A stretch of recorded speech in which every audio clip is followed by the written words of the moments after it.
मेरी बच्ची ने ख्वाहिश की थी कि अबू मैं पढ़ना है। जी तो मैं उसकी ख्वाहिश के मुताबिक एक दीन दुनिया के सामने रख के कि अल्लाह ताला का भी ये फरमान है, नबी करीम सल्लल्लाहु अलैहि वसल्लम का फरमान है कि बेटियां को अच्छी तरबियत दो। मैं अपनी दिहाड़ी कर रहा, मैंने मजदूरी करना, वाह 1500 रुपया दिहाड़ी का कमा लेना, तो बच्ची को पढ़ा रहा। ਜੀਕਰ ਬੇਟੇ ਤੁਸਾਂ ਨੂੰ ਪਿਆਰੇ ਵਾਹ ਤੀਵੇਂ ਬੈਤ ਅਸਾਨੋਂ ਵਾਹ ਤੇ ਬੇਟੇ ਨੂੰ ਕੋਈ ਉਂਗਲ ਲਾਵੇ ਲੱਗਦੇ ਬੈਤ ਤੁਹਾਨੂੰ ਤੇ ਕਰੇ ਸਵਾਲ ਫਕੀਰ ਮੁਹੰਮਦ ਪੜਨੇ ਵਾਲੇ ਤਾਈ ਲਜ਼ਤ ਖੜੀ ਨਾ ਸ਼ੇਰ ਮੇਰੇ ਦੀ ਨਾਲ ਅਦਾ ਸੁਣਾਈ ਵਾਹ ਤੇ ਬਾਜ ਅਦਾ ਆਵਾਜ਼ ਰਸੀਲੇ ਲੱਗਦਾ ਸ਼ੇਰ ਅਲੂਣਾ ਤੇ ਦੁੱਧ ਅੰਦਰ ਜੇ ਖੰਡ ਰਲਾਈਏ ਮਿੱਠਾ ਹੁੰਦਾ ਹੀ ਦੂਣਾ। ਇਹ ਸਾਡੀ ਜਿਹੜੀ ਜ਼ੁਬਾਨ ਹੈ ਨਾ ਪੰਜਾਬੀ, ਉਹਨੂੰ ਅਸੀਂ ਸਕੂਲਾਂ 'ਚ ਨਹੀਂ ਬੋਲਦੇ। ਹੁਣ ਤੁਸੀਂ ਇਲੀਟ ਫੈਮਿਲੀ 'ਚ ਚਲੇ ਜਾਓ ਨਾ, ਤਾਂ ਉੱਥੇ ਅਸੀਂ ਆਪਣੀਆਂ ਪਿੰਡੂਆਂ ਵਾਲੀ ਪੰਜਾਬੀ, ਮੈਂ ਇਹ ਵਾਲੀ ਜ਼ੁਬਾਨ ਬੋਲਾਂ ਨਾ, ਤਾਂ ਕਹਿਣਗੇ ਕਿ ਹਾਂ ਬਈ ਇਹ ਪਿੰਡੂ, ਇਹ ਗੈਰ ਮੁਹੱਜ਼ਬ ਹੈ, ਇਹਨਾਂ ਨੂੰ ਤਮੀਜ਼ ਨਹੀਂ, ਇਹ ਇੰਨੇ ਜਾਹਿਲ ਇੰਜ ਦੇ ਲੋਕ ਨੇ।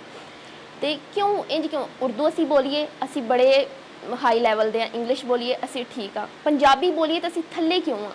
ਮੈਂ ਵੇਖਦੀ ਹਾਂ ਉਰਦੂ ਨੂੰ ਬਹੁਤ ਰੁਤਬਾ ਦਿੱਤਾ ਜਾਂਦਾ ਹੈ, ਇੰਗਲਿਸ਼ ਨੂੰ ਬਹੁਤ ਰੁਤਬਾ ਦਿੱਤਾ ਜਾਂਦਾ, ਬਾਕੀ ਸਾਰੀਆਂ ਜ਼ੁਬਾਨਾਂ ਨੂੰ ਬਹੁਤ ਜ਼ਿਆਦਾ ਰੁਤਬਾ ਦਿੱਤਾ ਜਾਂਦਾ ਹੈ, ਮੈਨੂੰ ਉਹਦੇ 'ਤੇ ਕੋਈ ਮਸਲਾ ਨਹੀਂ।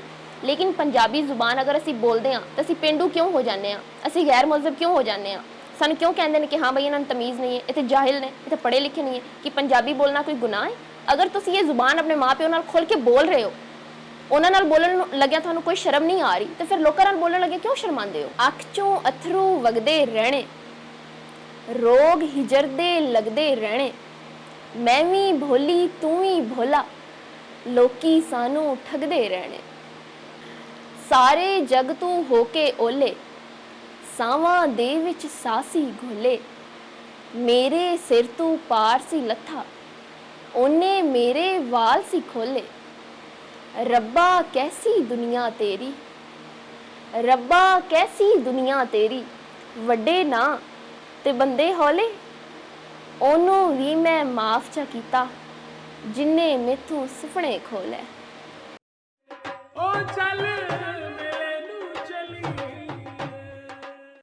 ਬਿਸਮਿਲ੍ਲਾਹਿਰ ਰਹਿਮਾਨਿਰ ਰਹੀਮ।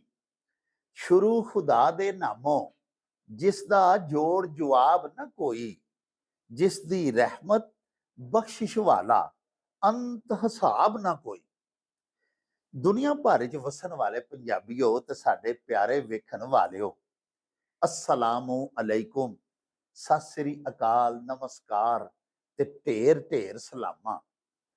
ਪੰਜਾਬੀ ਮਾਂ ਬੋਲੀ ਦੇ ਜ਼ੁਬਾਨੋਂ ਅਦਬ ਤੇ ਸਕਾਫਤ ਦੇ ਫਰੋਗ ਤੇ ਵਧਾਵੇ ਤੇ ਚੜਤਲ ਤੇ ਸਿੱਖਿਆ ਲਈ ਸ਼ੁਰੂ ਕੀਤੇ ਜਾਣ ਵਾਲੇ ਤੁਹਾਡੇ ਆਪਣੇ YouTube ਚੈਨਲ ਮੇਲਾ ਟੀਵੀ ਦੇ ਉੱਤੇ ਤੁਹਾਨੂੰ ਦਿਲ ਦੀਆਂ ਡੁੰਘਾਈਆਂ ਤੋਂ ਸਤ ਬਿਸਮਿਲ੍ਲਾ ਤੇ ਜੀ ਆਇਆਂ ਨੂੰ ਆਖਨੇ ਆ।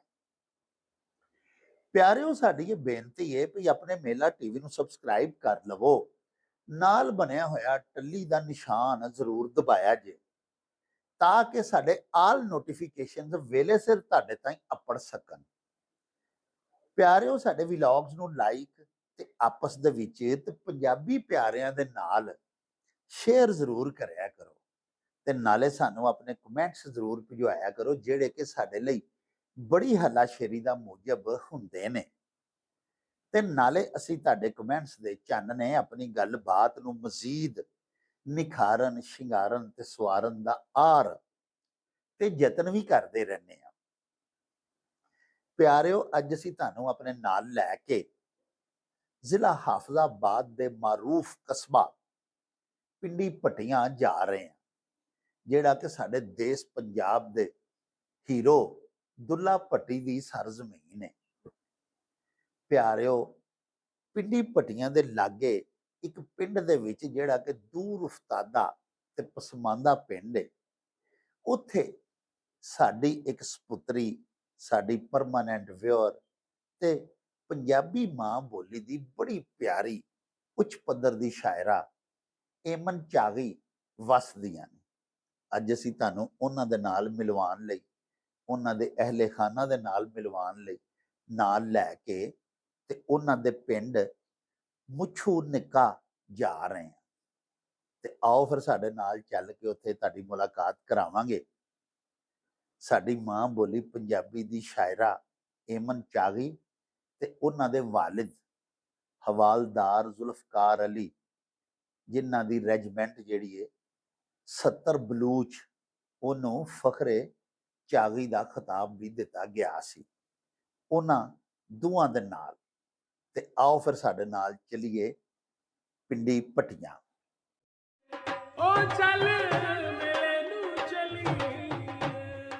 ਲੋ ਜੀ ਸਾਹਿਬੋ, ਜਿਸ ਤਰ੍ਹਾਂ ਕਿ ਅਸੀਂ ਪਹਿਲੇ ਤੁਹਾਨੂੰ ਦੱਸਿਆ, ਅੱਜ ਅਸੀਂ ਤੁਹਾਨੂੰ ਨਾਲ ਲੈ ਕੇ ਦੇਸ਼ ਪੰਜਾਬ ਦੇ ਹੀਰੋ ਦੁੱਲਾ ਭੱਟੀ ਦੀ ਸਰਜ਼ਮੀਨ ਪਿੰਡੀ ਭੱਟੀਆਂ ਆਏ ਹੋਏ ਆ।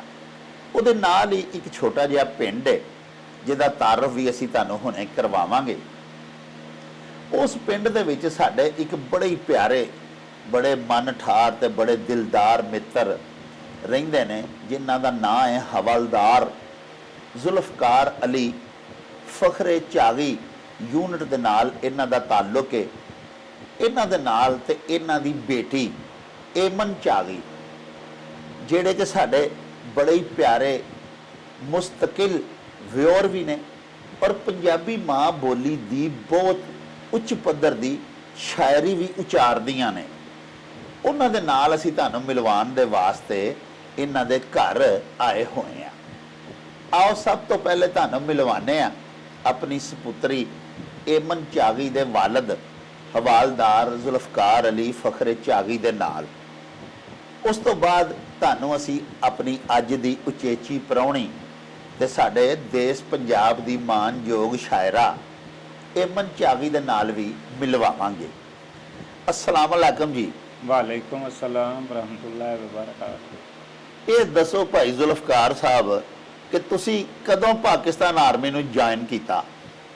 मैं फैसलाबाद भर्ती हो के गया था पिंडी भट्टियां तो रेस्ट हाउस तो ਅੱਛਾ ਜੀ, 1992 ਚ ਅੱਛਾ BRC ਐਬਟਾਬਾਦ ਪਹੁੰਚਿਆ ਸਾਂ। ਅੱਛਾ ਜੀ। 2 ਸਾਲ ਦੀ ਟ੍ਰੇਨਿੰਗ ਕਰਨ ਤੋਂ ਬਾਅਦ 1994 ਦੇ ਵਿੱਚ ਕੋਟੇ ਪਹੁੰਚ ਗਿਆ ਸਾਂ। ਕੋਇਟੇ। ਕੋਟੇ ਵਾਹ। ਮੇਰੀ ਫਖਰੇ ਚਾਗੀ ਯੂਨਿਟ ਦਾ ਨਾਂ ਸੀ 70 ਬਲੋਚ। ਅੱਛਾ ਸ਼ੁਰੂ ਤੋਂ ਅਫਤਾਦ ਬਟਾਲੀਅਨ। ਅੱਛਾ ਅੱਛਾ। ਤੇ ਕਿੰਨੀ ਦੇਰ ਤੁਸੀਂ ਸਰਵਿਸ ਕੀਤੀ ਪਾਕਿਸਤਾਨ ਆਰਮੀ ਦੀ? ਅਸਲ ਮੈਂ ਸਰਵਿਸ ਕੀਤੀ 20 ਸਾਲ। ਅੱਛਾ ਜੀ। ਇਸ ਦੇ ਦਰਮਿਆਨ ਦੇ ਵਿੱਚ 6 ਸਟੇਸ਼ਨ ਸਾਡੇ ਚੇਂਜ ਹੋਏ, ਤਕਰੀਬਨ ਪੂਰਾ ਪਾਕਿਸਤਾਨ ਹੀ ਮੈਂ ਫਿਰ ਚੜਿਆ ਹੈ। ਵਾਹ। ਜਗ੍ਹਾ ਜਗ੍ਹਾ ਤੇ ਅਸੀਂ ਗਏ ਹਾਂ। ਫਤਿਹਪੁਰ ਅਸੀਂ ਗਏ ਸਾਂ ਕਾਰਗਿਲ ਦੀ ਲੜਾਈ ਵਿੱਚ। ਹਾਂ। ਇੰਡੀਆ ਦੀਆਂ ਸਭ ਪੋਸਟਾਂ ਤਬਾਹ ਕੀਤੀਆਂ ਸਨ। ਵਾਹ। ਸਾਡਾ ਇੱਕ ਆਲਾ ਹੈ 81 ਮਾਟਰ ਜੀ। ਜਿਸ ਦਾ ਗੋਲਾ ਸੀ ਸੁੱਟ ਕੇ ਤੇ ਉਸਦੀਆਂ 2 ਪੋਸਟਾਂ ਤਬਾਹ ਕੀਤੀਆਂ ਸਨ ਵਾਹ। ਕਾਰਗਿਲ ਦੀ ਲੜਾਈ ਵਿੱਚ। ਇਸ ਤੋਂ ਬਾਅਦ ਅਸੀਂ ਅਲ ਮਿਜ਼ਾਨ ਵਿੱਚ ਹਿੱਸਾ ਲਿਆ ਸੀ। ਬੰਨੂ ਪਹੁੰਚ ਗਏ ਸਾਂ ਜੀ। ਉੱਥੇ ਆਪਣਾ ਲੋਹਾ ਮਨਵਾਇਆ। ਉਹ ਤੋਂ ਸਾਨੂੰ ਅੱਛੇ ਕਾਰਨਾਮੇ ਦੀ ਵਜ੍ਹਾ ਤੋਂ ਕਮ ਸਰਵਿਸ, ਕਮ ਤਜਰਬੇ, ਕਮ ਯੂਨਿਟ ਦੀ ਥੋੜੀ ਜਿਹੀ ਏਜ ਦੇ ਵਿੱਚ ਸਾਨੂੰ ਬਾਹਰ ਦਾ ਮਿਸ਼ਨ ਮਿਲ ਗਿਆ। ਵਾਹ। ਉਸੇ ਇਨਾਮ ਤੌਰ ਤੇ ਸਾਨੂੰ ਕਾਰਗਿਲ ਭੇਜ ਦਿੱਤਾ ਗਿਆ। ਅੱਛਾ ਅੱਛਾ ਅੱਛਾ। ਕਾਰਗਿਲ ਅਸੀਂ ਕੱਟ ਕੇ ਆਏ। ਵਾਪਸੀ ਤੇ ਅਸੀਂ ਹਾਰਡ ਏਰੀਆ ਲੈ ਲਿਆ। ਅਸੀਂ ਗਲੇਸ਼ੀਅਰ ਕੱਟ ਲਿਆ ਹੈ। ਅੱਛਾ। ਗਲੇਸ਼ੀਅਰ ਤੇ ਵੀ ਅਸੀਂ ਚਲੇ ਗਏ ਹਾਂ। ਸਾਡੀ ਯੂਨਿਟ ਤਕਰੀਬਨ ਗਲੇਸ਼ੀਅਰ ਤੋਂ ਲੈ ਕੇ ਕਾਂਗੋ ਤੱਕ, ਕਾਂਗੋ ਤੋਂ ਗਲੇਸ਼ੀਅਰ ਤੱਕ ਵਾਹ। ਫਖਰੇ ਚਾਗੀ ਬਣ ਕੇ ਵਾਪਸ ਲੌਟੀ ਹੈ। ਅੱਛਾ ਜੀ। ਤੇ ਚਾਗੀ ਜਿਹੜਾ ਉਹ ਤੇ ਕੋਇਟੇ ਦੇ ਵਿੱਚ ਹੈ ਜੀ ਤੇ ਉਹ ਜਗ੍ਹਾ ਹੈ ਜਿੱਥੇ ਕਿ ਪਾਕਿਸਤਾਨ ਦਾ ਐਟਮੀ ਧਮਾਕੇ ਕੀਤੇ ਗਏ। ਜੀ। ਯਾਨੀ ਪਾਕਿਸਤਾਨ ਉੱਥੇ ਐਟਮੀ ਧਮਾਕੇ ਕਰਕੇ ਤੇ ਅਲਹਮਦੁਲਿਲਾ ਅੱਲਾਹ ਪਾਕ ਦੇ ਕਰਮ ਨਾਲ ਦੁਨੀਆ ਦੇ ਵਿੱਚ ਪਹਿਲੀ ਮੁਸਲਿਮ ਐਟਮੀ ਕੂਵਤ ਦੇ ਤੌਰ ਤੇ ਉਭਰਿਆ। ਜੀ। ਤੇ ਉੱਥੇ ਤੁਸੀਂ ਕੀ ਖਿਦਮਾਤ ਸਰੰਜਾਮ ਦਿੱਤੀਆਂ ਸਨ ਜਦੋਂ ਤੁਹਾਨੂੰ ਫਖਰੇ ਚਾਗੀ ਦਾ ਖਿਤਾਬ ਤੁਹਾਡੀ ਯੂਨਿਟ ਨੂੰ ਮਿਲਿਆ ਸੀ? ਮੇਰੀ ਯੂਨਿਟ 94 ਦੇ ਵਿੱਚ ਕੋਇਟਾ ਹੀ ਰੇਜ਼ ਹੋਈ ਸੀ। ਅੱਛਾ ਜੀ। 98 ਤੱਕ ਉੱਥੇ ਹੀ ਰਹੀ ਹੈ। ਅੱਛਾ। 98 ਦੇ ਵਿੱਚ ਸਾਨੂੰ ਇਹ ਮੌਕਾ ਮਿਲ ਗਿਆ। ਮੇਰੀ ਯੂਨਿਟ ਦੀ ਇੱਕ ਪਲਟੂਨ ਬਣ ਕੇ ਉੱਥੇ ਵਰਕਿੰਗ ਵਾਸਤੇ ਗਏ ਸਾਂ। ਅੱਛਾ। ਜਿੰਦੇ ਵਿੱਚ ਅਸਾਂ ਮਿਹਨਤ ਮੁਸ਼ੱਕਤ ਕਈਆਂ ਕੁਹਾੜੀਆਂ ਨਾਲ ਆਪਣੀਆਂ ਸੁਰੰਗਾਂ ਖੋਦੀਆਂ ਨੇ, ਜਿਸ ਦੇ ਵਿੱਚ ਅਸਾਂ ਐਟਮ ਚਲਾਉਣਾ ਸੀ, ਉਹਦਾ ਤਜਰਬਾ ਕਰਨਾ ਸੀ ਵਾਹ ਤਾਂ ਕਿ ਗੈਸਾਂ ਬਾਹਰ ਨਾ ਨਿਕਲਣ। ਵਾਹ ਵਾਹ। ਉਸ ਵਜ੍ਹਾ ਤੋਂ ਮੇਰੀ ਪੂਰੀ ਪਲਟਨ ਜਿਹੜੀ 70 ਬਲੋਚ ਐ ਸੀ ਉਹਦਾ ਨਾਂ ਚੇਂਜ ਹੋ ਕੇ ਸਾਨੂੰ ਤਖੱਲਸ ਮਿਲ ਗਿਆ ਸੀ ਫਖਰੇ ਚਾਗੀ ਦਾ। ਠੀਕ। ਐਟਮ ਪਟਾਉਣ ਦੀ ਵਜ੍ਹਾ ਤੋਂ। ਠੀਕ। ਕਿ ਅਸਾਂ ਬਾਜ਼ੂਆਂ ਦੀ ਤਾਕਤ ਨਾਲ, ਆਪਣੇ ਹੱਥਾਂ ਦੀ ਮਿਹਨਤ ਦੇ ਨਾਲ, ਮਿਹਨਤ ਮੁਸ਼ੱਕਤ ਕਰਕੇ ਤੇ ਅਸਾਂ ਇਹ ਕੰਮ ਕੀਤਾ ਸੀ। ਹਾਂ। ਮੇਰੀ ਪੂਰੀ ਮੈਨੂੰ ਫਖਰ ਹੈ ਆਪਣੀ ਫਖਰੇ ਚਾਗੀ ਤੇ 70 ਬਲੋਚ ਤੇ, ਔਰ ਮੈਨੂੰ ਆਪਣੇ ਕਮਾਂਡਰਾਂ ਤੇ ਫਖਰ ਹੈ ਜਿਨ੍ਹਾਂ ਸਾਨੂੰ OR ਦੇ ਵਿੱਚ ਸ਼ਾਮਲ ਕਰਕੇ ਜਵਾਨ ਇੱਕ ਪਲਟੂਨ ਬਣਾ ਕੇ ਭੇਜ ਦਿੱਤਾ। ਵਾਹ ਵਾਹ। ਵਾਪਸੀ ਤੇ ਜਦੋਂ ਅਸੀਂ ਆਏ ਸਾਂ ਉਸ ਟਾਈਮ ਸਾਡਾ ਸਿਰ ਤੋਂ ਲੈ ਕੇ ਪੈਰਾਂ ਤੱਕ ਸਾਡੇ ਬਾਲ ਛਾਲ ਹਰ ਇੱਕ ਚੀਜ਼ ਇਹਨਾਂ ਸਫਾ ਕਰ ਦਿੱਤੀ ਹੈ। ਸਾਨੂੰ ਕੁਝ ਦਿਨ ਇਹਨਾਂ ਸਟੇ ਕਰਾਇਆ ਘਰ ਦੇ ਵਿੱਚ ਕਿ ਬਾਹਰ ਨਹੀਂ ਜਾਣਾ ਤੁਸੀਂ। ਹਾਂ। ਅੱਜ ਸਾਨੂੰ ਬੜਾ ਫਖਰ ਹੈ ਇਸ ਚੀਜ਼ ਦਾ ਕਿ ਪਾਕਿਸਤਾਨ ਇਸਲਾਮੀ ਮੁਲਕਾਂ ਦੇ ਵਿੱਚ ਐਟਮੀ ਤਾਕਤ ਹੈ ਪਹਿਲੀ ਐਟਮੀ ਪਹਿਲੀ ਤਾਕਤ ਐਟਮੀ ਤਾਕਤ। ਮੁਸਲਿਮ ਮਮਾਲਿਕ ਵਿੱਚ। ਸਾਨੂੰ ਬੜਾ ਫਖਰ ਹੁੰਦਾ ਹੈ। ਮੈਂ ਵਾਹ, ਵਾਹ। ਆਰਮੀ ਦੇ ਵਿੱਚ ਕਸ਼ਮੀਰ ਦੇ ਮਾਲ ਤੇ ਇੰਡੀਆ ਦੇ ਨਾਲ ਲੜ ਕੇ ਆਇਆ, ਪੋਸਟਾਂ ਉਹਨਾਂ ਦੀਆਂ ਲਈਆਂ ਨੇ। ਹਾਂ ਮੇਰੇ ਨਾਲ ਦਾ ਅਸੀਂ 13 ਆਦਮੀ ਸਾਂ ਜੀ ਜਿਹੜੇ BRC ਤੋਂ ਸਨ 92 ਦੇ ਟ੍ਰੇਨਿੰਗ ਕਰਦੇ ਆਏ, 94 ਚ ਯੂਨਿਟ ਪਹੁੰਚੇ ਸਾਂ। ਵਾਹ ਵਾਹ ਬਾਕੀ 12 ਬੰਦੇ ਸਾਡੇ ਘਰ ਪਹੁੰਚ ਗਏ ਨੇ, ਰਿਟਾਇਰ ਹੋ ਗਏ ਨੇ। ਇੱਕ ਸਾਡਾ ਪੌਦਾ ਇਸ ਟਾਈਮ ਯੂਨਿਟ ਦੇ ਵਿੱਚ ਕਮਾਂਡ ਕਰ ਰਿਹਾ ਹੈ। ਅੱਛਾ। ਅੱਲਾਹ ਤਾਲਾ ਉਹਦੀ ਜ਼ਿੰਦਗੀ ਕਰੇ, ਵਾਹ ਅੱਲਾਹ ਤਾਲਾ ਉਹਨੂੰ ਆਖਰੀ ਰੈਂਕ ਵੀ ਵਿਖਾਵੇ ਜਿਹੜਾ OR ਦੇ ਹਿੱਸੇ ਚ ਆਉਂਦਾ ਹੈ। ਵਾਹ ਤੇ ਵਾਹ ਮੇਰੀ ਕਮਾਂਡਰਾਂ ਦੇ ਨਾਲ ਅਪੀਲ ਵੀ ਹੈ ਕਿ ਮੇਰਾ ਇੱਕ ਭਾਈ ਹੈ ਤੇ ਜਿਸ ਦੇ ਨਾਤੇ ਨਾਲ ਅੱਜ ਵੀ ਅਸੀਂ ਆਖਦੇ ਹਾਂ ਕਿ ਮੈਂ ਵੀ ਹਾਜ਼ਰ ਸਰਵਿਸ ਹਾਂ ਉਸ ਯੂਨਿਟ ਦੇ ਵਿੱਚ, ਕਿਉਂਕਿ ਮੇਰਾ ਸਾਥੀ ਇਸ ਟਾਈਮ ਹੀ ਸਨ 92 ਦਾ ਹਾਜ਼ਰ ਹੈ ਵਾਹ ਇਸ ਟਾਈਮ, ਔਰ ਸਾਡਾ ਆਖਰੀ ਰੈਂਕ ਹੁੰਦਾ ਹੈ OR ਦਾ, ਤੇ ਅੱਲਾਹ ਤਾਲਾ ਉਹਨੂੰ ਉਸ ਆਖਰੀ ਰੈਂਕ ਤੱਕ ਵੀ ਪਹੁੰਚਾਏਗਾ। ਪਹੁੰਚਾਇਆ ਆਮੀਨ। ਅੱਜ ਲੇਕਿਨ ਮੇਰੀ ਇਹ ਵੇ ਕਿ ਤੁਸੀਂ ਭਾਵੇਂ ਰਿਟਾਇਰ ਹੋ ਕੇ ਆ ਗਏ ਹੋ, ਲੇਕਿਨ ਸਾਡੇ ਪਾਕਿਸਤਾਨ ਆਰਮੀ ਦੇ ਤੇ ਜਿਸ ਕਦਰ ਸੋਲਜਰਸ ਨੇ, ਸਿਪਾਹੀ ਤੋਂ ਲੈ ਕੇ ਜਰਨੈਲ ਤੱਕ, ਜਦੋਂ ਵੀ ਮੁਲਕ ਨੂੰ ਉਹਨਾਂ ਦੀ ਜ਼ਰੂਰਤ ਪੈਂਦੀ ਹੈ, ਸਾਡੀ ਧਰਤੀ ਮਾਂ ਨੂੰ ਰਾਖੀ ਕਰਨ ਦੇ ਵਾਸਤੇ ਆਪਣੇ ਰਾਖਿਆਂ ਦੀ ਲੋੜ ਪੈਂਦੀ ਹੈ, ਤੇ ਤੁਸੀਂ ਤੇ ਫੇਰ ਟੁਰ ਜਾਂਦੇ ਹੋ। ਤੁਸੀਂ ਤੇ ਹਾਜ਼ਰ ਸਰਵਿਸ ਹੀ ਹੁੰਦੇ ਹੋ ਨਾ। ਅਸੀਂ ਤੇ ਜਦੋਂ ਵੀ ਹਾਲਾਤ ਐਸੇ ਹੁੰਦੇ ਨੇ ਸਾਨੂੰ ਯੂਨਿਟ ਫੌਰਨ ਅਗਾਹ ਵੀ ਕਰ ਦਿੰਦੀ, ਅਗਰ ਨਾ ਵੀ ਕਰ ਦੇਵੇ ਕਿ ਰਿਟਾਇਰ ਹੋ ਗਏ ਨੇ, ਭੁੱਲ ਵੀ ਜਾਏ, ਤੇ ਅਸੀਂ ਖੁਦ ਉਹਨਾਂ ਨੂੰ ਦੱਸਨੇ ਕਿ ਅਸੀਂ ਤਿਆਰ ਬੈਠੇ ਹਾਂ, ਵਾਹ, ਬੀਵੀ ਵਾਹ। ਬੱਚਿਆਂ ਸਮੇਤ ਤਿਆਰ ਬੈਠੇ ਹਾਂ। ਵਾਹ, ਉਸ ਦਿਨ ਕੋਈ ਇਹ ਸ਼ੱਕ ਨਹੀਂ ਰਹਿਣਾ ਚਾਹੀਦਾ। ਉਸ ਵਾਹ। ਟਾਈਮ ਤਾਂ ਮੈਂ ਇਕੱਲਾ ਸਾਂ, ਇਸ ਟਾਈਮ ਅਸੀਂ 9 ਜੀ ਹਾਂ, ਵਾਹ, 9 ਦੇ 9 ਹੀ ਅਸੀਂ ਇਨਸ਼ਾਅੱਲਾ ਤਿਆਰ ਹਾਂ। ਵਾਹ। 4 ਮੇਰੇ ਬੇਟੇ ਨੇ ਇਨਸ਼ਾਅੱਲਾ ਲੜਨ ਨੂੰ ਵੀ ਤਿਆਰ ਨੇ। ਵਾਹ ਮੈਂ ਵਾਹ ਇੰਤਜ਼ਾਰ ਹੈ ਜਾਂ ਫਖਰੇ ਚ ਆ ਗਈ ਜਦੋਂ ਵੀ ਸੱਦ ਮਾਰੇ ਦੀ ਇਨਸ਼ਾਅੱਲਾ ਤਾਲਾ ਅਸੀਂ ਪਹੁੰਚਾਂਗੇ ਆਪਣੀ ਯੂਨਿਟ ਵਿੱਚ। ਵਾਹ ਵਾਹ ਵਾਹ ਵਾਹ ਵਾਹ। ਲਓ ਜੀ ਪਿਆਰਿਓ, ਇੱਕ ਤੇ ਬੜਾ ਹੀ ਖੂਬਸੂਰਤ ਇਹਨਾਂ ਦੀ ਸ਼ਖਸੀਅਤ ਦਾ ਪੱਖ ਅਸਾਂ ਤੁਹਾਡੇ ਸਾਹਮਣੇ ਰੱਖਿਆ। ਯਾਨੀ ਜਿੱਥੇ ਪਾਕਿਸਤਾਨ ਦੇ ਐਟਮੀ ਧਮਾਕੇ ਕੀਤੇ ਗਏ ਔਰ ਵਤਨ ਅਜ਼ੀਜ਼ ਨੂੰ ਐਟਮੀ ਕੁਵਤ ਬਣਾਇਆ ਗਿਆ, ਉਹ ਜਿਹੜੀ ਤਜਰਬਾਗਾਹ ਸੀ, ਉਹ ਪਹਾੜੀ ਜਿਹਦੇ ਵਿੱਚ ਸੁਰੰਗਾਂ ਖੋਦ ਕੇ ਤੇ ਫਿਰ ਐਟਮੀ ਧਮਾਕੇ ਕੀਤੇ ਗਏ, ਉਸ ਜਗ੍ਹਾ ਨੂੰ ਤਿਆਰ ਕਰਨ ਵਾਸਤੇ ਉਹ ਜਿਹੜੀ ਤਜਰਬਾਗਾਹ ਸੀ, ਸਾਡੇ ਇਹ ਉਹ ਸੂਰਮੇ ਨੇ ਜਿਹੜੇ ਅੱਜ ਸਾਡੇ ਪ੍ਰੋਗਰਾਮ ਦੇ ਵਿੱਚ ਸਾਡੇ ਮਹਿਮਾਨ ਖਸੂਸੀ ਨੇ, ਜਿਨ੍ਹਾਂ ਦੇ ਘਰ ਅਸੀਂ ਇਸ ਵੇਲੇ ਬੈਠੇ ਹਾਂ।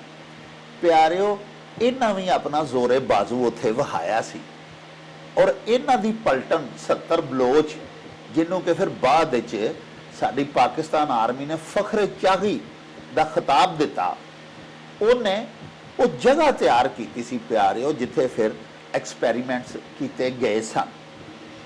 ਆਓ ਜ਼ੁਲਫਕਾਰ ਅਲੀ ਹੋਰਾਂ ਦੇ ਨਾਲ ਕੁਝ ਹੋਰ ਵੀ ਗੱਲਾਂ ਕਰਨੇ। ਅੱਛਾ ਭਾਈ ਜ਼ੁਲਫਕਾਰ ਜੀ, ਇਹ ਦੱਸੋ ਕਿ ਤੁਸੀਂ ਇੱਕ ਪਸਮਾਨਦਾ ਪਿੰਡ 'ਚ ਰਹਿੰਦੇ ਹੋ। ਇਹ ਪਿੰਡ ਜਿਹੜਾ ਸਾਡੇ ਪਿੰਡਾਂ ਥਾਵਾਂ ਦੇ ਮਾਹੌਲ ਹਾਲੀ ਵੀ ਇਹੋ ਜਿਹੇ ਨੇ ਵੀ ਅਸੀਂ ਆਪਣੀਆਂ ਧੀਆਂ ਨੂੰ ਪੜ੍ਹਾਉਂਦੇ ਨਹੀਂ, ਲੇਕਿਨ ਤੁਸੀਂ ਤੇ ਬੜਾ ਵੱਡਾ ਕੰਮ ਕੀਤਾ। ਤੁਸੀਂ ਆਪਣੀ ਬੇਟੀ ਏਮਨ ਜਿਹੜੀ ਹੈ ਉਹਨੂੰ ਲਾਹੌਰ ਯੂਨੀਵਰਸਿਟੀ ਆਫ ਐਜੂਕੇਸ਼ਨ ਦੇ ਵਿੱਚ ਦਾਖਲ ਕਰਵਾਇਆ ਹੈ, ਔਰ ਬੱਚੀ ਉੱਥੇ ਮਾਸ਼ਾਅੱਲਾ BS ਇਸਲਾਮੀਅਤ ਕਰ ਰਹੀ ਹੈ। ਬੜੀ ਅੱਛੀ ਗੱਲ ਹੈ। ਤੁਹਾਨੂੰ ਇਹ ਕਿਵੇਂ ਖਿਆਲ ਆਇਆ? ਸਾਡੇ ਤੇ ਪਿੰਡਾਂ ਥਾਵਾਂ 'ਚ ਛੱਡ ਕੇ ਸ਼ਹਿਰਾਂ ਦੇ ਲੋਕ ਵੀ ਹਾਲੀ ਤੱਕ ਧੀਆਂ ਨੂੰ ਪੜ੍ਹਾ ਕੇ ਰਾਜ਼ੀ ਨਹੀਂ ਹੁੰਦੇ, ਤੇ ਤੁਹਾਨੂੰ ਇਹ ਕਿਵੇਂ ਸੋਚ ਆਈ? ਮੇਰੀ ਬੱਚੀ ਨੇ ख्वाहिश की थी कि अबू मैं पढ़ना है जी, तो मैं उसकी ख्वाहिश के मुताबिक एक दीन दुनिया सामने रख के कि अल्लाह ताला का भी ये फरमान है, नबी करीम सल्लल्लाहु अलैहि वसल्लम का फरमान है कि बेटियां नूं अच्छी तरबियत दो, जी, अगर इलम चाहिए चीन तक जाओ, वाह वाह, और उसनूं हासिल करन वास्ते मैं बेटी नूं जिन्नी भी मुशक्कत है वो कर रहा। मेरे पूंजी जिहड़ी इकट्ठी हुई है पेंशन वगैरह की, वो मैं बच्ची ते ला दी। 3-4 साल हो गए मैनू।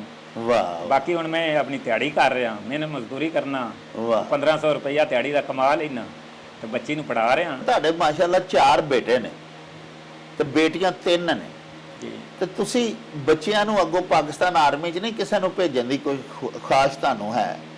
ख्वाहिश तो बहुत है, क्योंकि मैं आप इसका निमक इस टाइम ही खा रहा हूँ। भेजन की ख्वाहिश भी है, लेकिन साढ़े कोई 2-3 दफ़ा बच्चे ने भेजा सी जी, ते बच्चे ने एनरोलमेंट नहीं सी मिली, अच्छा अच्छा। तलीम कम सी। ਪਿਆਰਿਓ, ਸਾਡੇ ਵੀਰ ਪਾਕਿਸਤਾਨ ਦਾ ਫਖਰ ਹਵਾਲਦਾਰ ਜ਼ੁਲਫਕਾਰ ਅਲੀ ਫਖਰੇ ਚਾਗੀ, ਉਹਨਾਂ ਦੀ ਬੇਟੀ ਏਮਨ ਚਾਗੀ, ਜਿਹਦੇ ਬਾਰੇ ਤੁਹਾਨੂੰ ਅਸੀਂ ਦੱਸ ਬੈਠੇ ਹਾਂ ਵੀ ਉਹ ਪੰਜਾਬੀ ਜ਼ੁਬਾਨ ਦੀ ਬਹੁਤ ਉੱਚ ਪੱਧਰ ਦੀ ਸ਼ਾਇਰਾ ਵੀ ਹੈ। ਆਪਣੀ ਤਾਲੀਮ ਲਾਹੌਰ ਯੂਨੀਵਰਸਿਟੀ ਆਫ ਐਜੂਕੇਸ਼ਨ ਦੇ ਵਿੱਚ ਹਾਸਲ ਕਰ ਰਹੀ ਹੈ, ਲੇਕਿਨ ਇਹਦੇ ਨਾਲ ਨਾਲ ਪੰਜਾਬੀ ਸ਼ਾਇਰੀ ਵੀ ਤਖਲੀਕ ਕਰਦੀ ਹੈ। आओ तुहानू इस सपुत्री दे नाल भी मिलवाइए। अच्छा एमन ये दसो भी तुसी अपनी जिहड़ी बुनियादी तालीम है स्कूलिंग तुहाडी वो कित्थे होई? मेरी ਸਕੂਲਿੰਗ ਇੱਥੇ ਮੇਰੇ ਆਪਣੇ ਪਿੰਡ ਮਛਣੀਕਾ 'ਚ ਹੀ ਹੋਈ ਹੈ। अच्छा ਇੱਥੇ ਮੈਂ ਗਵਰਨਮੈਂਟ ਸਕੂਲ ਵਿੱਚ ਪੜ੍ਹਦੀ ਰਹੀ ਹਾਂ। हाँ ਇੱਥੇ 5 ਕੀਤੀਆਂ, ਫਿਰ ਟਿੱਬਾ ਸ਼ਾਹ ਬਲੋਲ ਉੱਥੇ ਇੱਕ ਸਕੂਲ ਸੀ ਗਵਰਨਮੈਂਟ ਦਾ, ਉੱਥੇ 8 ਕਰਕੇ ਫਿਰ ਇੱਥੇ ਇੱਕ ਅਕੈਡਮੀ ਬਣੀ ਸਾਡੇ ਆਪਣੇ ਪਿੰਡ 'ਚ जी ਤੇ ਉਹਦੇ ਵਿੱਚ ਮੈਟ੍ਰਿਕ ਉਹਨਾਂ ਸਾਨੂੰ ਕਰਵਾਈ। ਜੀ। ਫਿਰ ਐਫਐਸਸੀ ਮੈਂ ਪਿੰਡੀ ਭੱਟੀਆਂ ਐਸਪਾਇਰ ਕਾਲਜ ਤੋਂ ਕੀਤੀ ਤੇ ਅੱਛਾ। ਨੈਕਸਟ ਹੁਣ ਮੈਂ ਲਾਹੌਰ ਬੀਐਸ ਕਰ ਰਹੀ ਹਾਂ। ਬੜੀ ਅੱਛੀ ਗੱਲ ਹੈ ਕਿ ਤੁਸੀਂ ਮੁਸ਼ਕਿਲ ਹਾਲਾਤ ਦੇ ਵਿੱਚ ਵੀ ਆਪਣਾ ਤਾਲੀਮ ਦਾ ਸ਼ੌਕ ਜਿਹੜਾ ਉਹਨੂੰ ਪੂਰਾ ਕਰ ਰਹੇ ਹੋ। ਤੁਹਾਡੇ ਪੇਰੈਂਟਸ ਵੀ ਪੂਰੀ ਤੁਹਾਡੀ ਮਦਦ ਕਰ ਰਹੇ ਨੇ।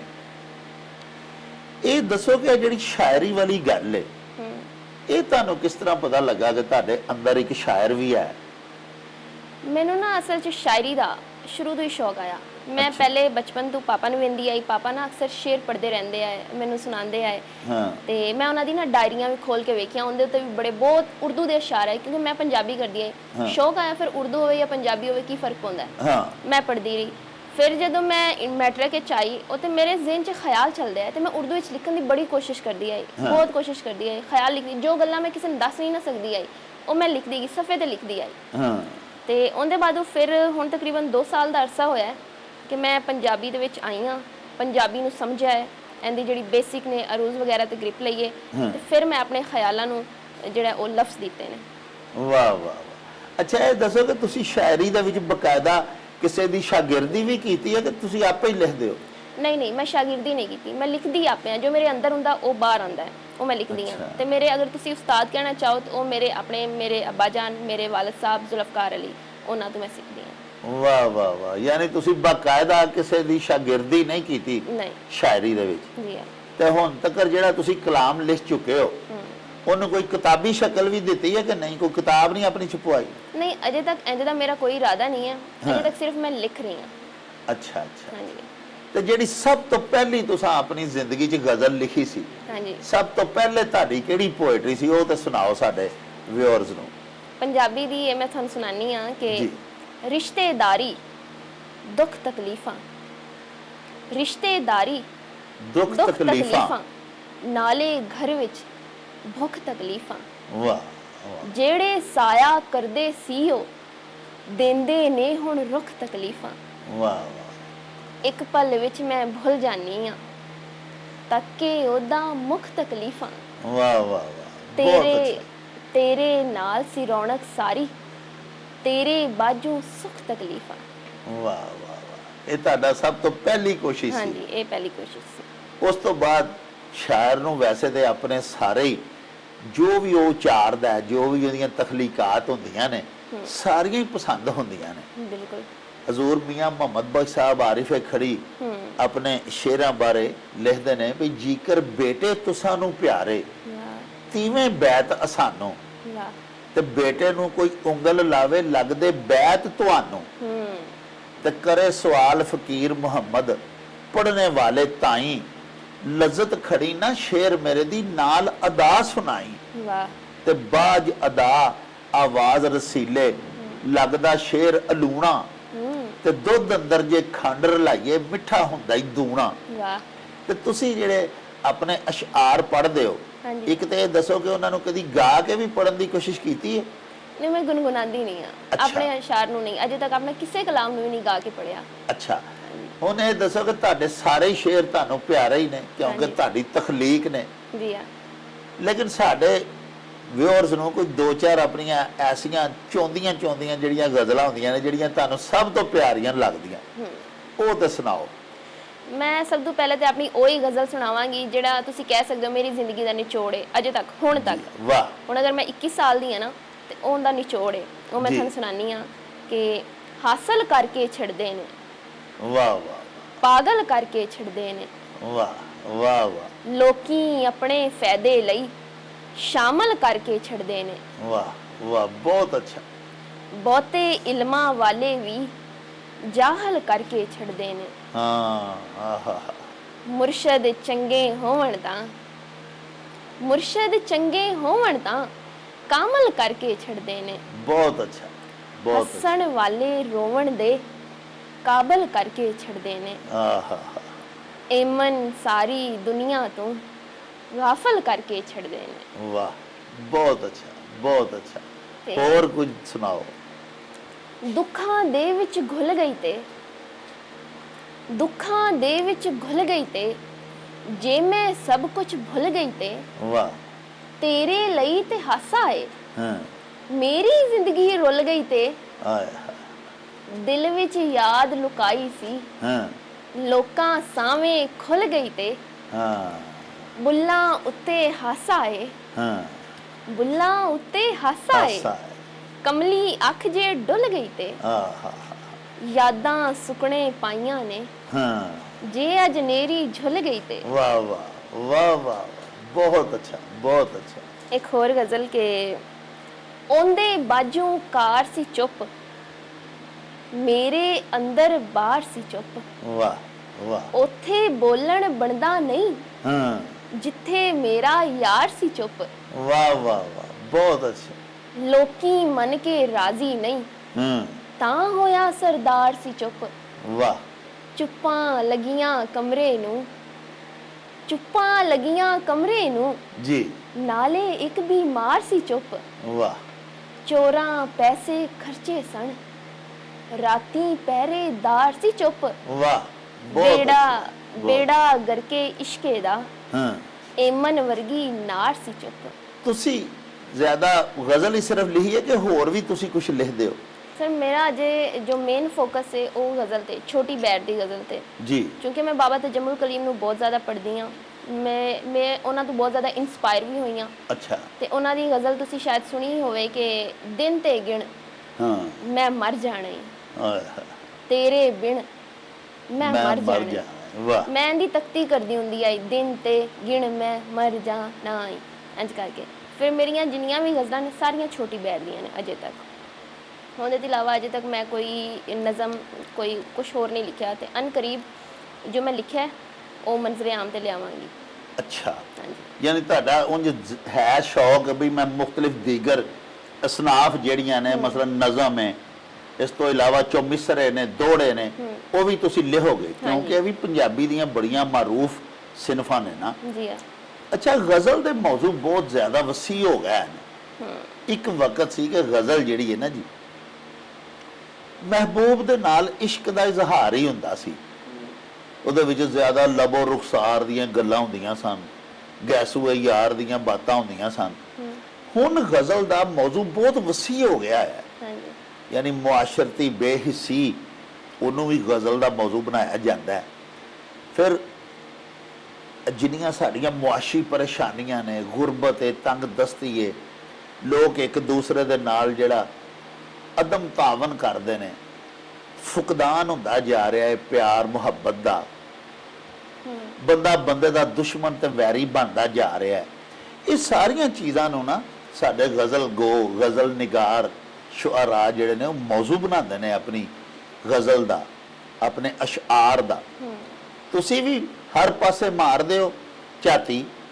ਸਰ ਜਾਤੀ ਤੇ ਮੈਂ ਮਾਰ ਲੈਣੀ ਆ, ਲੇਕਿਨ ਜੋ ਇੱਕ ਹੁੰਦਾ ਨਾ ਮੇਨ ਚੀਜ਼ ਮੈਂ ਲਿਖਦੀ ਆ, ਅੱਜ ਕੱਲ੍ਹ ਦੀ ਜਿਹੜੀ ਨੌਜਵਾਨ ਜਨਰੇਸ਼ਨ ਹੈ ਨਾ, ਜੀ। ਸਾਡੇ 20-21 ਸਾਲ ਦੇ ਬੱਚੇ ਡਿਪਰੈਸ਼ਨ ਵਿੱਚ ਜਾ ਰਹੇ ਨੇ। ਕਿਉਂ ਜਾ ਰਹੇ ਨੇ? ਉਹਨਾਂ ਨੂੰ ਖੁਦਕੁਸ਼ੀ ਦੇ ਖਿਆਲ ਕਿਉਂ ਆ ਰਹੇ ਨੇ? ਉਹ ਚੀਜ਼ਾਂ ਉਹ ਘਰ ਵਾਲਿਆਂ ਦੇ ਹੁੰਦਿਆਂ ਹੋਇਆਂ ਵੀ ਇਕੱਲੇ ਕਿਉਂ ਨੇ? ਉਹਨਾਂ ਦੇ ਆਸੇ-ਪਾਸੇ ਇੰਨੀ ਭੀੜ, ਫਿਰ ਵੀ ਉਹਨਾਂ ਕੋਲ ਗੱਲ ਕਰਨ ਲਈ ਕੋਈ ਬੰਦਾ ਨਹੀਂ ਹੈ।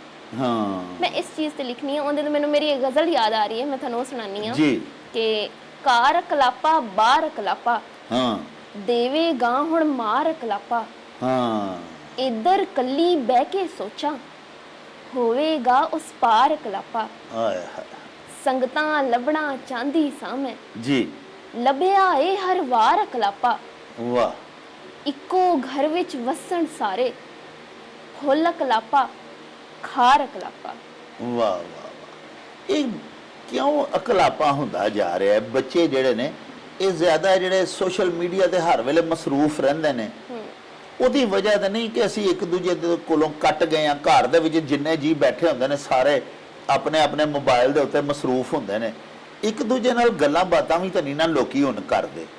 ਪੁਰਾਣੇ ਜ਼ਮਾਨੇ ਦੇ ਵਿੱਚ ਖਾਸ ਕਰ ਜਦੋਂ ਜੁਆਇੰਟ ਫੈਮਿਲੀ ਸਿਸਟਮ ਹੁੰਦਾ ਸੀ, ਉਦੋਂ ਸਾਰੇ ਨਾਨੀ ਦਾਦੀ ਕੋਲ ਬਹਿ ਜਾਣਾ, ਅੱਬੂ ਕੋਲ ਵਕਤ ਨਹੀਂ ਤੇ ਪੁੱਫੀਆਂ ਕੋਲ ਬਹਿ ਜਾਣਾ, ਮਾਸੀਆਂ ਕੋਲ ਬਹਿ ਜਾਣਾ, ਚਾਚੀਆਂ ਕੋਲ ਬਹਿ ਜਾਣਾ। ਹੁਣ ਉਹ ਵੀ ਨਹੀਂ ਰਿਹਾ। ਹਰ ਬੰਦਾ ਜਿਹੜਾ ਉਹ ਕਹਿੰਦਾ ਕਿ ਮੇਰੀ ਫੈਮਿਲੀ ਜਿਹੜੀ ਹੈ ਉਹ ਇੱਕ ਅਲੱਗ ਯੂਨਿਟ ਹੈ, ਅਲੱਗ ਘਰ ਬਣਾਉਂਦੇ ਨੇ। ਤੇ ਤੁਸੀਂ ਕੀ ਸਮਝਦੇ ਹੋ ਜਿਹੜਾ ਏਡੇ ਹਜੂਮ ਦੇ ਵਿੱਚ ਹਰ ਇਨਸਾਨ ਕੱਲਾ ਕੱਲਾ ਹੁੰਦਾ ਜਾ ਰਿਹਾ, ਇਹਦੀ ਵਜ੍ਹਾ ਕੀ ਹੈ? ਸਰ ਮੇਰੇ ਖਿਆਲ ਨਾਲ ਇਹਦੀ ਪਹਿਲੀ ਵਜ੍ਹਾ ਤੁਸੀਂ ਕਹਿ ਸਕਦੇ ਹੋ ਜਨਰੇਸ਼ਨ ਗੈਪ ਹੈ। ਹਾਂ ਸਾਡੀ ਪਿਛਲੀ ਜੋ ਜਨਰੇਸ਼ਨ ਹੈ ਨਾ, ਤੁਸੀਂ ਵੇਖ ਸਕਦੇ ਹੋ ਕਿ ਉਹਦੇ ਵਿੱਚ ਤਾਲੀਮ ਕਿੰਨੀ ਆਈ। ਹਾਂ ਹੁਣ ਵਾਲੀ ਜਨਰੇਸ਼ਨ ਵਿੱਚ ਵੇਖ ਸਕਦੇ ਹੋ ਕਿ ਤਾਲੀਮ ਕਿੰਨੀ ਹੈ। ਪਹਿਲੇ ਤੇ ਚਲੋ ਜੋ ਸਾਡੇ ਵੱਡੇ ਕਹਿੰਦੇ ਹੁੰਦੇ ਸੀ ਅਸੀਂ ਮੰਨ ਲੈਂਦੇ ਸੀ, ਕਿਉਂਕਿ ਸਾਡੇ ਕੋਲ ਇੰਨਾ ਇਲਮ ਨਹੀਂ ਸੀ। ਹਾਂ ਹੁਣ ਮੇਨ ਚੀਜ਼ ਇਹ ਕਿ ਸਾਡੇ ਬੱਚਿਆਂ ਕੋਲੋਂ ਉਹਨਾਂ ਦੇ ਪੇਰੈਂਟਸ ਤੋਂ ਜ਼ਿਆਦਾ ਇਲਮ ਆ ਗਿਆ। ਹਾਂ ਜ਼ਿਆਦਾਤਰ ਇੰਜ ਹੋ ਰਿਹਾ ਹੈ ਕਿ ਅਗਰ ਕੋਈ ਬੱਚਾ ਕਹਿ ਦੇਵੇ ਕਿ ਨਹੀਂ ਅੱਬਾ ਜੀ ਆ ਗੱਲ ਇੰਜ ਨਹੀਂ ਇੰਜ ਹੈ, ਉਹਨੂੰ ਅੱਗੋਂ ਸੁਣਨ ਨੂੰ ਕੀ ਮਿਲਦਾ ਹੈ ਕਿ ਹੁਣ ਤੂੰ ਮੈਨੂੰ ਇਹ ਦੱਸੇਗਾ, ਹੁਣ ਤੂੰ ਮੈਨੂੰ ਉਹ ਦੱਸੇਗਾ। ਅਗਰ ਇਹਦੀ ਬਜਾਏ ਪੇਰੈਂਟਸ ਬੱਚੇ, ਇਹ ਨਹੀਂ ਕਿ ਪੇਰੈਂਟਸ ਦਾ ਹੀ ਸਾਰਾ ਕਸੂਰ ਹੈ, ਮਾਂ ਬਾਪ ਦਾ ਕਸੂਰ ਨਹੀਂ ਹੁੰਦਾ, ਬੱਚਿਆਂ ਦਾ ਵੀ ਉਹਨੇ ਕਸੂਰ ਹੁੰਦਾ ਹੈ। ਅਗਰ ਉਹ ਫਰੈਂਡਲੀ ਰਹਣ, ਠੀਕ ਹੈ, ਉਹ ਦੋਸਤਾਨਾ ਮਾਹੌਲ 'ਚ ਰਹਣ। ਪਹਿਲੇ ਤੁਸੀਂ ਵੇਖੋ ਅਸੀਂ ਨਾਨੀਆਂ ਦਾਦੀਆਂ ਫੁੱਫੀਆਂ ਚਾਚੀਆਂ ਤਾਇਆਂ ਕੋਲ ਕਿੰਨੀ ਚਾਹਤ ਨਾਲ ਜਾਂਦੇ ਹੁੰਦੇ ਆ। ਹਾਂ ਹੁਣ ਅਸੀਂ ਜਾਣੇ, ਹੁਣ ਦਿਲ ਹੀ ਨਹੀਂ ਕਰਦਾ, ਹੁਣ ਅਸੀਂ ਚਾਹ ਕੇ ਵੀ ਨਹੀਂ ਜਾ ਸਕਦੇ, ਕਿਉਂਕਿ ਹੁਣ ਅੱਜ ਕੱਲ੍ਹ ਲਾਲਚ ਦਗਾ ਫਰੇਬ ਝੂਠ ਚੋਰੀ ਚਕਾਰੀ ਸਾਰਾ ਕੁਝ ਚੱਲ ਰਿਹਾ। ਹੁਣ ਸਾਡਾ ਦਿਲ ਨਹੀਂ ਮੰਨਦਾ। ਹੁਣ ਅਸੀਂ ਸਿਰਫ ਆਪਣੇ ਮਤਲਬ ਤੱਕ ਰਹਿ ਗਏ ਹਾਂ। ਅਸੀਂ ਉਹ ਚੀਜ਼ ਚੁਣਦੇ ਹਾਂ ਜਿਹਦੇ 'ਚ ਸਾਨੂੰ ਫਾਇਦਾ ਹੋ ਰਿਹਾ। ਹੁਣ ਅਗਰ ਜਿਵੇਂ ਹੁਣ ਮੈਂ ਤੁਹਾਡੇ ਨਾਲ ਗੱਲ ਕਰ ਰਹੀ ਹਾਂ ਖੁੱਲ੍ਹ ਕੇ, ਅਗਰ ਸਾਡੇ ਮੁਆਸ਼ਰੇ ਦੇ ਵਿੱਚ ਇੱਕ ਇੰਨੀ ਘੁਟਨ ਹੈ, ਇੰਨੀ ਤੰਗ ਨਜ਼ਰੀ ਹੈ ਨਾ ਕਿ ਬੱਚੇ ਪੇਰੈਂਟਸ ਨਾਲ ਖੁੱਲ੍ਹ ਕੇ ਗੱਲ ਨਹੀਂ ਕਰ ਸਕਦੇ। ਤੁਸੀਂ ਮੇਰੇ ਕੋਲ ਸਵਾਲ ਕਰ ਰਹੇ ਹੋ, ਮੈਂ ਖੁੱਲ੍ਹ ਕੇ ਜਵਾਬ ਦੇ ਰਹੀ ਹਾਂ। ਇੰਨੀ ਅਗਰ ਛੂਟ ਪੇਰੈਂਟਸ ਆਪਣੇ ਬੱਚੇ ਨੂੰ ਦੇਵਣ, ਖੁੱਲ੍ਹ ਕੇ ਗੱਲ ਕਰੇ, ਉਹਦੇ ਅੰਦਰ ਜਿਹੜੇ ਖਿਆਲ ਜੋ ਸੋਚਾਂ ਨੇ ਉਹਦੇ ਅੰਦਰ ਨਾ ਪਲਣ, ਉਹ ਅੰਦਰ ਘਰ ਨਾ ਬਣਾਵੇ, ਤੇ ਫਿਰ ਉਹ ਨਾ ਤੇ ਓਵਰ ਥਿੰਕਿੰਗ ਕਰੇਗਾ, ਨਾ ਉਹ ਡਿਪਰੈਸ਼ਨ 'ਚ ਜਾਵੇਗਾ, ਨਾ ਉਹਨੂੰ ਮਰਨ ਦੀਆਂ ਜਿਹੜੀਆਂ ਖੁਆਇਸ਼ਾਂ ਹੁੰਦੀਆਂ ਨੇ, ਜਿਹੜਾ ਖੁਦਕਸ਼ੀ ਦੇ ਖਿਆਲ ਹੁੰਦੇ ਨੇ, ਨਹੀਂ ਆਉਣਗੇ। ਤੇ ਮੇਰੇ ਖਿਆਲ ਨਾਲ ਇਸ ਚੀਜ਼ ਨੂੰ ਵੇਖਣਾ ਚਾਹੀਦਾ ਹੈ ਕਿ ਸਾਡੇ ਪੇਰੈਂਟਸ ਨੂੰ ਵੀ ਖਿਆਲ ਕਰਨਾ ਚਾਹੀਦਾ, ਬੱਚਿਆਂ ਨੂੰ ਵੀ ਖਿਆਲ ਕਰਨਾ ਚਾਹੀਦਾ ਹੈ, ਤੇ ਤਾਲੀਮ ਬਹੁਤ ਜ਼ਰੂਰੀ ਹੈ। ਵਾਹ, ਤਾਲੀਮ ਬਹੁਤ ਜ਼ਰੂਰੀ ਹੈ। ਬੜੀ ਪਿਆਰੀ ਤੁਸੀਂ ਗੱਲ ਕੀਤੀ ਕਿ ਸਾਡਾ ਜਿਹੜਾ ਗੈਪ ਹੈ ਨਾ ਪੇਰੈਂਟਸ ਦੇ ਵਿੱਚ ਤੇ ਬੱਚਿਆਂ ਦੇ ਵਿੱਚ, ਇਹਨੂੰ ਪਾਟਣਾ ਚਾਹੀਦਾ ਹੈ, ਇਹ ਦੂਰ ਹੋਣਾ ਚਾਹੀਦਾ। ਜੀ ਅੱਛਾ, ਹੁਣ ਇਹ ਦੱਸੋ ਕਿ ਜਿਹੜੇ ਨਵੇਂ ਸ਼ਾਇਰੀ ਵੱਲ ਆ ਰਹੇ ਨੇ ਸਟੂਡੈਂਟਸ ਤੁਹਾਡੀ ਏਜ ਦੇ ਮੁੰਡੇ ਕੁੜੀਆਂ, ਤੁਸੀਂ ਉਹਨਾਂ ਨੂੰ ਕੋਈ ਮਸ਼ਵਰਾ ਦੇਣਾ ਚਾਹੋਗੇ? ਸਰ ਮੈਂ ਹਮੇਸ਼ਾ ਇੱਕ ਹੀ ਮਸ਼ਵਰਾ ਦਿੰਦੀ ਹਾਂ, ਬਾਕੀ ਮੰਨਣਾ ਨਾ ਮੰਨਣਾ ਉਹਨਾਂ ਦੀ ਮਰਜ਼ੀ ਹੁੰਦੀ ਹੈ, ਕਿ ਸਾਡੀ ਜਿਹੜੀ ਜ਼ੁਬਾਨ ਹੈ ਨਾ ਪੰਜਾਬੀ, ਉਹਨੂੰ ਅਸੀਂ ਸਕੂਲਾਂ 'ਚ ਨਹੀਂ ਬੋਲਦੇ। ਹੁਣ ਤੁਸੀਂ ਇਲੀਟ ਫੈਮਿਲੀ 'ਚ ਚਲੇ ਜਾਓ ਨਾ, ਤਾਂ ਉੱਥੇ ਅਸੀਂ ਆਪਣੀਆਂ ਪਿੰਡੂਆਂ ਵਾਲੀ ਪੰਜਾਬੀ, ਮੈਂ ਇਹ ਵਾਲੀ ਜ਼ੁਬਾਨ ਬੋਲਾਂ ਨਾ, ਤਾਂ ਕਹਿਣਗੇ ਕਿ ਹਾਂ ਬਈ ਇਹ ਪਿੰਡੂ, ਇਹ ਗੈਰ ਮੁਹੱਜ਼ਬ ਹੈ, ਇਹਨਾਂ ਨੂੰ ਤਮੀਜ਼ ਨਹੀਂ, ਇਹ ਇੰਨੇ ਜਾਹਿਲ ਇੰਜ ਦੇ ਲੋਕ ਨੇ। ਤੇ ਕਿਉਂ ਇੰਜ ਕਿਉਂ? ਉਰਦੂ ਅਸੀਂ ਬੋਲੀਏ ਅਸੀਂ ਬੜੇ ਹਾਈ ਲੈਵਲ ਦੇ ਆ, ਇੰਗਲਿਸ਼ ਬੋਲੀਏ ਅਸੀਂ ਠੀਕ ਆ, ਪੰਜਾਬੀ ਬੋਲੀਏ ਤਾਂ ਅਸੀਂ ਥੱਲੇ ਕਿਉਂ ਆ? ਆਪਣੀ ਮਾਂ ਬੋਲੀ ਨੂੰ ਸਲਾਮਤ ਰੱਖੋ, ਉਹਨੂੰ ਜ਼ਿੰਦਾ ਰੱਖੋ। ਤੁਸੀਂ ਪੰਜਾਬੀ ਕਿਉਂ ਮੁੰਤਖਬ ਕੀਤੀ ਆਪਣੀ ਸ਼ਾਇਰੀ ਵਾਸਤੇ, ਆਪਣਾ ਮਾਫੀ ਜ਼ਮੀਰ ਬਿਆਨ ਕਰਨ ਦੇ ਵਾਸਤੇ? ਆਪਣੀ ਮਾਂ ਬੋਲੀ ਦਾ ਇੰਤਖਾਬ ਤੁਸੀਂ ਕਿਉਂ ਕੀਤਾ? ਸਰ ਉਹ ਇਹਦਾ ਜਵਾਬ ਤੁਹਾਡੇ ਸਵਾਲ ਵਿੱਚ ਹੀ ਹੈ ਕਿ ਮੇਰੀ ਮਾਂ ਬੋਲੀ ਜ਼ੁਬਾਨ ਹੈ, ਮੈਂ ਇਹਨੂੰ ਜ਼ਿੰਦਾ ਰੱਖਣਾ ਚਾਹੁੰਦੀ ਹਾਂ। ਮੈਂ ਵੇਖਦੀ ਹਾਂ ਉਰਦੂ ਨੂੰ ਬਹੁਤ ਰੁਤਬਾ ਦਿੱਤਾ ਜਾਂਦਾ ਹੈ, ਇੰਗਲਿਸ਼ ਨੂੰ ਬਹੁਤ ਰੁਤਬਾ ਦਿੱਤਾ ਜਾਂਦਾ, ਬਾਕੀ ਸਾਰੀਆਂ ਜ਼ੁਬਾਨਾਂ ਨੂੰ ਬਹੁਤ ਜ਼ਿਆਦਾ ਰੁਤਬਾ ਦਿੱਤਾ ਜਾਂਦਾ ਹੈ, ਮੈਨੂੰ ਉਹਦੇ ਤੋਂ ਕੋਈ ਮਸਲਾ ਨਹੀਂ। ਲੇਕਿਨ ਪੰਜਾਬੀ ਜ਼ੁਬਾਨ ਅਗਰ ਅਸੀਂ ਬੋਲਦੇ ਹਾਂ ਤਾਂ ਅਸੀਂ ਪੇਂਡੂ ਕਿਉਂ ਹੋ ਜਾਂਦੇ ਹਾਂ? ਅਸੀਂ ਗੈਰ ਮੁਹੱਜ਼ਬ ਕਿਉਂ ਹੋ ਜਾਂਦੇ ਹਾਂ? ਸਾਨੂੰ ਕਿਉਂ ਕਹਿੰਦੇ ਨੇ ਕਿ ਹਾਂ ਬਈ ਇਹਨਾਂ ਨੂੰ ਤਮੀਜ਼ ਨਹੀਂ ਹੈ, ਇੱਥੇ ਜਾਹਿਲ ਨੇ, ਇੱਥੇ ਪੜ੍ਹੇ ਲਿਖੇ ਨਹੀਂ ਹੈ? ਕਿ ਪੰਜਾਬੀ ਬੋਲਣਾ ਕੋਈ ਗੁਨਾਹ ਹੈ? ਅਗਰ ਉਰਦੂ ਨੂੰ ਤੁਸੀਂ ਇੰਨਾ ਜ਼ਿਆਦਾ ਰੁਤਬਾ ਦੇ ਰਹੇ ਹੋ ਤਾਂ ਪੰਜਾਬੀ ਨੂੰ ਕਿਉਂ ਨਹੀਂ? ਪੰਜਾਬੀ ਜਿਹੜੀ ਇੰਨੇ ਵਰਿਆਂ ਤੋਂ ਚੱਲੀ ਆ ਰਹੀ ਹੈ, ਜਿਹਦੇ 'ਚ ਬਾਬਾ ਫਰੀਦ ਦੇ ਸਾਰੇ ਕਲਾਮ ਨੇ, ਜਿਹੜੇ ਸਾਡੇ ਜਿੰਨੇ ਵੀ ਵੱਡੇ ਬਾਬੇ ਨੇ ਤੁਸੀਂ ਵੇਖ ਲਓ, ਉਹਨਾਂ ਦੇ ਕਲਾਮ ਅਜੇ ਤੱਕ ਵੀ ਜ਼ਿੰਦਾ ਨੇ। ਠੀਕ ਹੈ, ਪੰਜਾਬੀ ਵਿੱਚ, ਉਰਦੂ ਵਿੱਚ ਤਾਂ ਨਹੀਂ ਨਾ? ਕਿਉਂ ਨਹੀਂ ਬੋਲਦੇ ਪੰਜਾਬੀ? ਆਪਣੀ ਪੰਜਾਬੀ ਜ਼ੁਬਾਨ ਨੂੰ ਜ਼ਿੰਦਾ ਰੱਖੋ, ਤੁਹਾਡੀ ਮਾਂ ਬੋਲੀ ਜ਼ੁਬਾਨ ਹੈ, ਇਹਨੂੰ ਬੋਲਣ 'ਚ ਸ਼ਰਮਾਓ ਨਾ। ਠੀਕ ਹੈ, ਇਹ ਤੁਹਾਡੇ ਮਾਂ ਵੀ ਇਹ ਜ਼ੁਬਾਨ ਬੋਲਦੇ ਨੇ, ਪਿਓ ਵੀ ਬੋਲਦੇ ਨੇ। ਅਗਰ ਤੁਸੀਂ ਇਹ ਜ਼ੁਬਾਨ ਆਪਣੇ ਮਾਂ ਪਿਓ ਨਾਲ ਖੋਲ ਕੇ ਬੋਲ ਰਹੇ ਹੋ, ਉਹਨਾਂ ਨਾਲ ਬੋਲਣ ਲੱਗਿਆ ਤੁਹਾਨੂੰ ਕੋਈ ਸ਼ਰਮ ਨਹੀਂ ਆ ਰਹੀ, ਤੇ ਫਿਰ ਲੋਕਾਂ ਨਾਲ ਬੋਲਣ ਲੱਗਿਆ ਕਿਉਂ ਸ਼ਰਮਾਉਂਦੇ ਹੋ? ਵਾਹ, ਬਹੁਤ ਅੱਛਾ। ਔਰ ਫਿਰ ਜਿੰਨੀ ਖੂਬਸੂਰਤੀ ਦੇ ਨਾਲ, ਜਿੱਡੀ ਆਸਾਨੀ ਦੇ ਨਾਲ ਅਸੀਂ ਆਪਣੇ ਦਿਲ ਦੀ ਗੱਲ ਆਪਣੀ ਮਾਂ ਬੋਲੀ ਪੰਜਾਬੀ 'ਚ ਕਿਸੇ ਨਾਲ ਸਾਂਝੀ ਕਰ ਸਕਦੇ ਹਾਂ, ਉਹ ਕਿਸੇ ਮੰਗਵੀ ਜ਼ੁਬਾਨ 'ਚ ਤਾਂ ਨਹੀਂ ਨਾ ਕਰ ਸਕਦੇ ਜੀ। ਤੇ ਸਾਨੂੰ ਇਸ ਵਾਸਤੇ ਵੀ ਪੰਜਾਬੀ ਜ਼ੁਬਾਨ ਨੂੰ ਤਰਜੀਹ ਦੇਣੀ ਚਾਹੀਦੀ। ਹੁਣ ਆਖਰ ਦੇ ਇੱਕ ਹੋਰ ਸਾਨੂੰ ਆਪਣੀ ਗਜ਼ਲ ਸੁਣਾਓ, ਬੜੀ ਪਿਆਰੀ ਜੀ।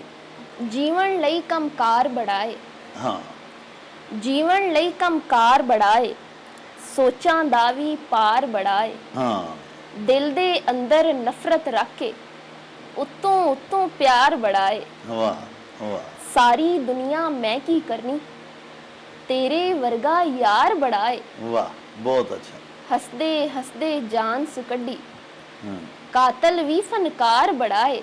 ਵਾਹ ਮੇਰੇ ਦਿਲ ਦਾ ਡਾਕਟਰ ਲੱਭੋ, ਸੱਚੀ ਗੱਲ ਬਿਮਾਰ ਬੜਾਏ।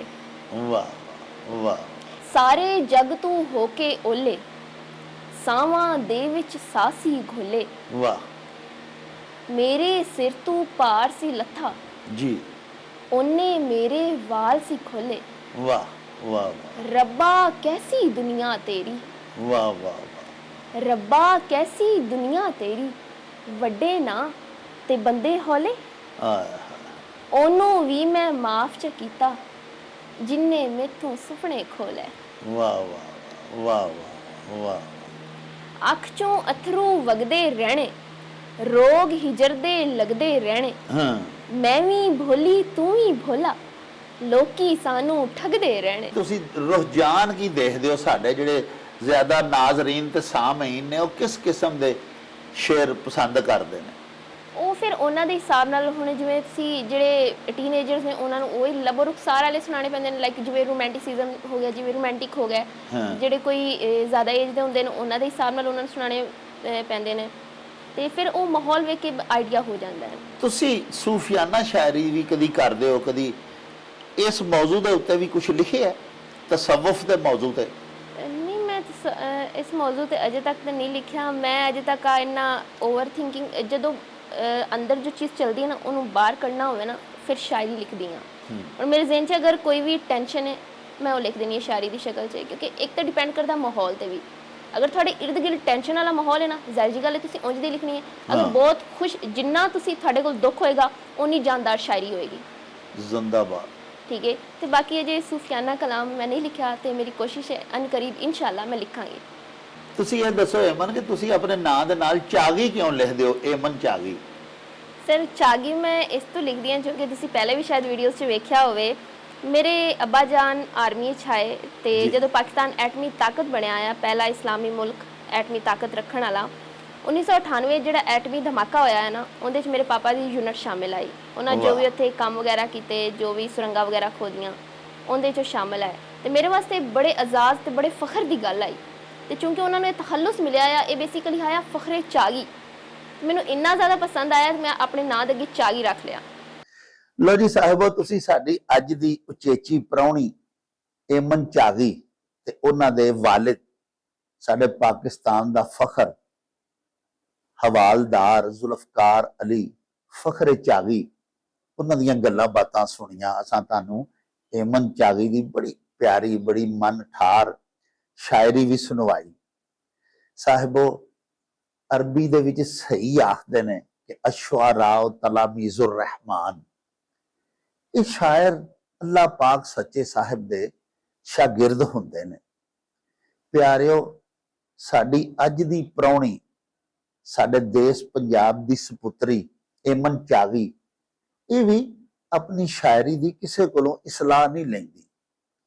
ਇਹਦੀ ਸਾਰੀ ਸ਼ਾਇਰੀ ਵੀ ਅਤੀਆ ਖੁਦਾਵੰਦੀ ਹੈ, ਤੇ ਜਿਹੜੀ ਸ਼ਾਇਰ ਰੱਬ ਵੱਲੋਂ ਤੋਹਫਾ ਮਿਲੀ ਹੋਵੇ ਸਾਹਿਬੋ, ਉਹ ਕਿੱਡੀ ਮਕਬੂਲੀਅਤ ਔਰ ਕਿੱਡੀ ਪਜ਼ੀਰਾਈ ਹਾਸਲ ਕਰਦੀ ਹੈ, ਇਹਦਾ ਅੰਦਾਜ਼ਾ ਤੁਸੀਂ ਏਮਨ ਚਾਗੀ ਦੀ ਸ਼ਾਇਰੀ ਤੋਂ ਹੀ ਲਗਾ ਲਿਆ ਹੋਣਾ ਹੈ। ਲਵਾਂਗੇ ਹੁਣ ਤੁਹਾਡੇ ਤੋਂ ਇਜਾਜ਼ਤ, ਲੈ ਉਹ ਯਾਰ ਹਵਾਲੇ ਰੱਬ ਦੇ, ਤੇ ਮੇਲੇ 4 ਦਿਨਾਂ ਦੇ। ਉਸ ਦਿਨ ਈਦ ਮੁਬਾਰਕ ਹੋਸੀ, ਜਿਸ ਦਿਨ ਫੇਰ ਮਿਲਾਂਗੇ, ਰੱਬ ਰਾਖਾ ਤੇ ਅੱਲਾ ਬੇਲੀ। ਓ ਚੱਲ ਮੇਲੇ ਨੂੰ ਚਲੀਏ,